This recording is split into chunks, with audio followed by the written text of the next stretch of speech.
Difficulty being the righteous way, right? So, because again, this is another thing that is common for, the kind of people that end up on a spiritual path, that you know, they want to be loving. They want to be compassionate. They are compassionate. Every single person that I encounter and work with are just incredible, incredible, amazing people who are insanely loving. Now, are they also frequently cluttered up with a bunch of ideas and conditioning and whatever from the world? Of course, of course. But you know what? It doesn't really matter. So let's address that. And as we address this, it's going to give you a template for a new way of that you can be in relationship with these kinds of beliefs when you see them show up. Okay? So the example here, the belief is that the difficult way is the righteous way.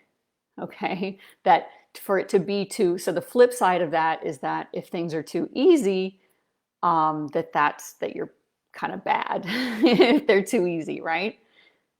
Instead of what I'm telling you, which is that that's your natural way. So everyone, nice deep breath all together.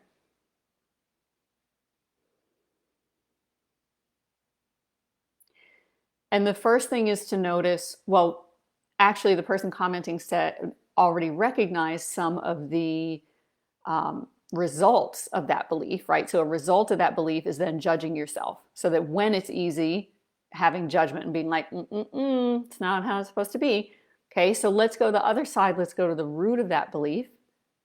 And again, the way to get to the root of it is to first let the belief be in front of you without trying to change it, without trying to undo it, without, taking your mental understanding that you have from teachings or from past experiences or whatever that says, oh yeah, that belief is bullshit. I don't need it. Okay. So we're just going to take the belief face value as it is and get curious about it. Go closer to it, investigate it.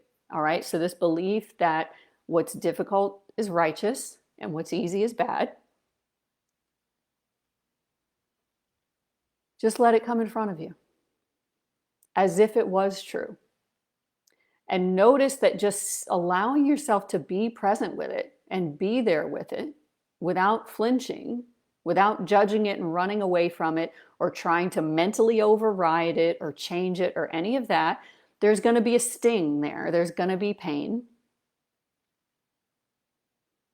And that's okay. Just let that arise so that you can just keep getting closer and closer to the center of everything that's been stored in that belief and in your relationship with it.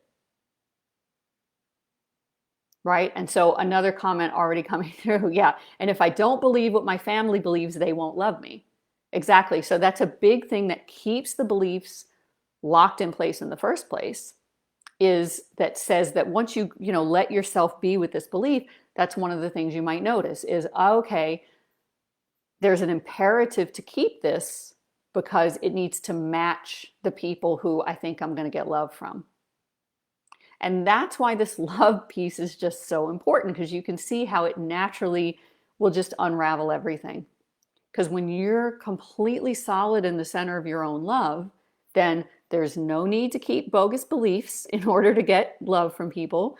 There's no need to make things difficult for yourself and struggle so that you can prove yourself and be worthy and be lovable, right? It just has ramifications across absolutely everything.